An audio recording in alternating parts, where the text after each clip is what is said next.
Today we're going to talk about a critical topic, something we see every day with students on the lesson tee, and that is how we're winding up the system. Too many of you are turning the shoulders, you're trying to make this nice turn, but you're actually hurting your golf swing. It's detrimental to your golf swing in the way you're winding up.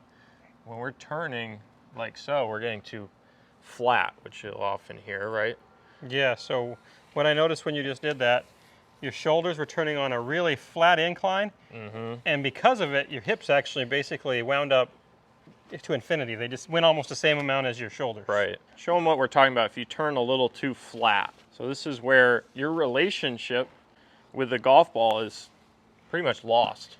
And we'll see it, even the head turn off the ball. We see this left shoulder rise. We call this lead side expanding, okay? We want the trail side expanding, basically the opposite. We want to flip-flop those, we call them bends. Yeah. We want to flip the bends. We want to actually create a trail side expansion, a lead side bend, which gets our shoulders aiming on a steeper incline, but it also creates a bunch of good stuff. It creates a differential between our hips and our chest. We want our shoulder turn or our hip, our chest rotation to turn a lot more than our hips. So you can see here my hips have turned like maybe 45, but my chest has turned like 90. We're after more of that, and we don't see that happen when we see people turn like this. We see the belt actually get pointed back at you guys at the camera, so do that again. So sometimes I'll see with students, they'll get this belt buckle pointed way back at the camera, which gives the perception of a big windup, a good turn, but you better believe you're going to be way off the ball. So if you show them face on, they can see that too. You're going to be probably way off the ball. You're going to be expanded in this lead side, left shoulder high. So you got a lot of making up to do to get back down to the ball and have that relationship with the ball. Well, and you didn't create any load in your muscles. If I get wound up like this, there's not enough time in my downswing to do all the things I want to do. We want to get our hips back around, some 45 degrees, but if they turned 70 in the backswing, that's way too many degrees of rotation in the downswing. There's no way I have time for all of that. Well, this is why you see people that tend to get pretty flat in their backswing. They tend to then make up for it by going over the top in transition and in the downswing. You don't see a lot of guys actually go in and then sort of stay in. It kind of goes in and then back out and over. And there's a big reason for that is the visual. So when I make this turn like this, I can't see the ball. You're like out here. I can't see it. Yeah. So what's my next move? Well, I gotta, there we go. I see it now. Yeah. So I've got to crank on it that direction to create a visual. Yeah. So for those of you that might be thinking the backswing doesn't matter, it kind of does, because it kind of sets the stage. We want to at least be winding up in the correct sort of tilt, so then we can just drop in and sort of turn on that same incline through the shot.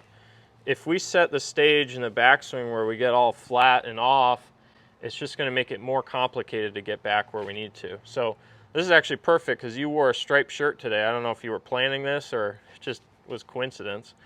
But if you go ahead and set up, we got the stripes on your shirt. You can sort of see where things start to get angled towards if we make a proper backswing. So shall I make a proper one? Yeah, make a proper one for us. So now you can see the stripes on his shirt are more on this incline. And we actually have a red dowel down here outside the mat. And your shoulder incline should be relatively down towards that stick. Relatively close to that stick. It's not going to be at the ball, and it's not going to be out there on the horizon. Yeah. It's going to probably, for most players, be somewhere between this stick and about right there.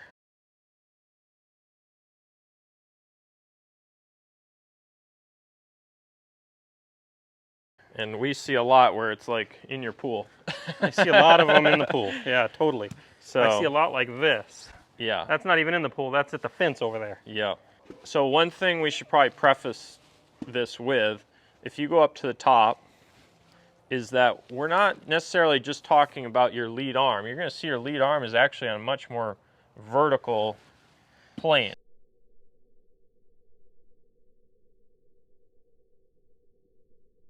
Pointed probably almost ball or just outside the ball. Right. Now, people's lead arm plane might be, there's going to be some variations there. And there's some subtle variations too with your shoulder tilt, but we're looking just specifically at that shoulder incline and getting that down at this red rod. And it just makes it simpler. If you're feeling like that right side goes up and you turn in that incline, again, not turning around, turning in that incline. So that's why we like to talk about winding up or right side high, because it gets you in this incline where I now have this relationship down at the ball, and then I can just go down that. Yeah, exactly. You can fall down that plane toward the ball. I'm already in the slope, ready to go. Versus being over here and having to find it. We don't want that. Hey there, I'm Milo Lines, and today I wanted to share with you a sneak peek into my online golf academy. This one-of-a-kind platform was developed to help you improve and play the best golf of your life, and of course, learn to swing like an athlete.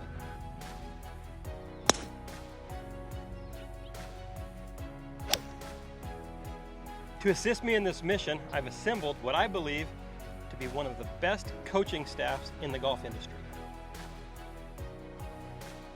And that's going to get that nice shallow contact. And since we started the academy, we've received amazing feedback from our members, and we've seen incredible transformations.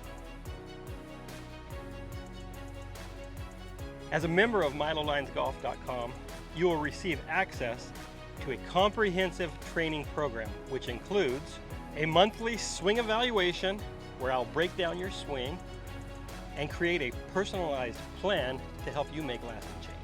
Access to an extensive video course library covering all aspects of the game, including a large drills section, a live lesson archive, and my signature foundations. You'll receive an invitation to our monthly member webinars, where we'll cover key topics and answer your questions live. You'll be included in our online community, where you'll be able to connect with members and our team of coaches around the world. Plus, you'll be able to make use of our golf swing analyzer tools and track your progress. Finally, you'll receive special pricing on our virtual lessons, as well as become the first to know of our upcoming golf schools. I'm pulling twice as hard now and you're not flying. Target. Bang, they step. Make your left hip get to the same depth. Where'd your chest go? Pull the wrists. I want that club to feel like it's back there and it's going to go like this. So to recap, with your membership, you'll gain entry into this all-inclusive program. My team and I would be honored to work with you along your golfing journey. Let's get started today. So let's go to the top again, and let's see where you kind of match up in this rehearsal swing. So you got you right on the stripes on your shoulder, so looks like you're about on it or just outside, of it. But in your real swing, when I filmed it go a little earlier, you actually got on it. So let's show them a real swing. I think part of the reason I get on it is in my real swing, what do I also do? Lowering a little bit, yeah. Yeah, so I'm feeling the same feel there, but I don't compress as much in a practice swing. Yeah. So, okay, a real swing? Sure. Okay, so we'll be able to slow that down and see, roughly where your shoulders are.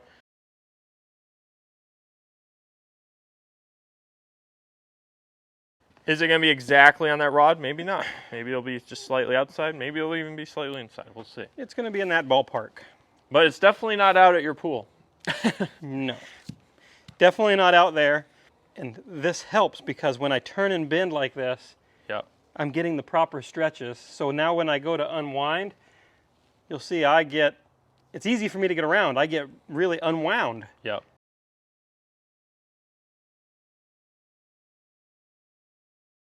Where if I go here, there's no way I'm unwinding. Right. Go ahead and set up again. So if I go ahead and I'm going to put this alignment stick on that red rod and hold it right here. Now go ahead and make a backswing turn for me. So you can see this might actually be a good stretch or exercise to feel what you need to do. When you do that, where did you feel that?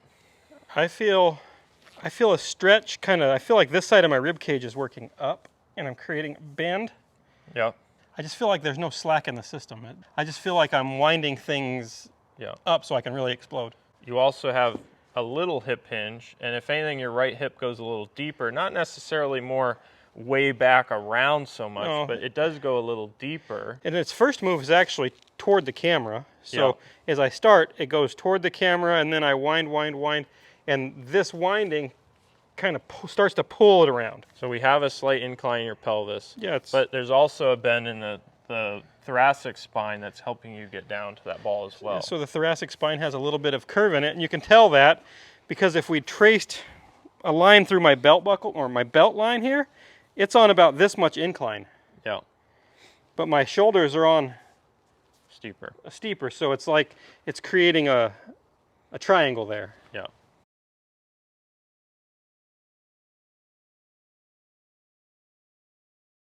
So Milo, that relationship to the ball isn't just important at impact or your downswing, it's also very important in your backswing. And a lot of you at home, if you could get that relationship a little bit better in your backswing, that's going to help you coast through the shot so much more easily. So let's learn to wind up correctly versus turning off. I do want to give you guys an exercise to go home with. So let me get in here real quick, Milo. So very simple. You could take we have a broomstick here. You got a golf club. Here's a long PVC pipe. Just put it across your chest. I got to avoid the mic here a little bit. But put it across your chest. Let's go to the golf ball, actually. So let's assume that's actually where I'm hitting. I'm going to try to get this stick sort of at that red rod or slightly inside of it because my stick's below my shoulders right now. But that gives me a nice understanding of where I need to get to in my backswing. Now notice I'm not lowering to make it happen. I'm feeling right side going up so I stay somewhat tall, right? And then you could do it on the front end too to kind of match it. But really, if our focus for this video, we're really talking about winding up the system. That's kind of the look I'm trying to get where I got that PVC pipe sort of down at that broomstick, like that. So now I'm ready to go. My relationship with the ball is still there. My eyes are sort of on it. I'm not having to peek over my left shoulder. A lot of you at home are probably used to that one. And this is just very complicated to hit good shots from there. Yeah. Let's learn to wind it up correctly. Get that right side high, and then you'll be on your way to coasting through the shot, right? Yep. Okay, well, hopefully you all like this video. If you did, please hit the like and subscribe button, that bell icon, and come visit us at milolinesgolf.com where we evaluate your golf swing and give you the personalized coaching you need. Thanks, guys.